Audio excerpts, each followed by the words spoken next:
ভাই এখানে তুই দাঁড়া, হ্যাঁ আমি ওই যে ভুট্টির ভিড়ে দেখে আসি ওখানে পাখি টাকি লাগিয়েছে, আমি দেখে আসি। এখানে এখানে দাঁড়িয়ে থাকবি হবে, ঠিক আছে? হ্যাঁ ভাই। জানা যাবি নি, আমি আবার আসছি, তুই এখানে দাঁড়িয়ে থাকবি, এখানে দাঁড়া।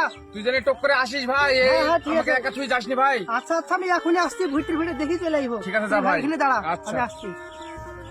সুধীর ভাই সেই যে গেল, এখনো আইলো না, আমাকে যে বললো এখান থেকে এক ধাপও লড়বি নি, আমি এখন কি যে করি, আমার হাগাও চাপিয়ে গেল, পেটের মধ্যেও কুড়মুড় করছে, এখানেই বসে পড়ি, যা হবে দেখা যাক।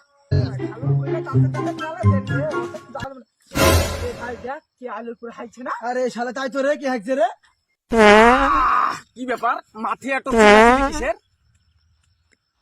মশাই ঠিক উঠেন। দূর মশাই, আপনি তো আচ্ছা সুধীর ভাই লোক, আপনি হাইকতে আসতেন, হাইকি চলে যাবেন, সাইডে এত জায়গা পড়ে আছে, তো হাঁকবেন, আমাকে এত জ্বালানি কি আছে? আমি যে জানি ও আমাকে ছাড়া এক ধাপও চলতে পারে না, তাও যে আমাকে থুই করতে গেল। কি ব্যাপার, আমি এই বেডে কি করে পড়বো? যাক এখানে শুয়ে পড়ে আমাকে ঠিক আসিয়ে চলে যাবে।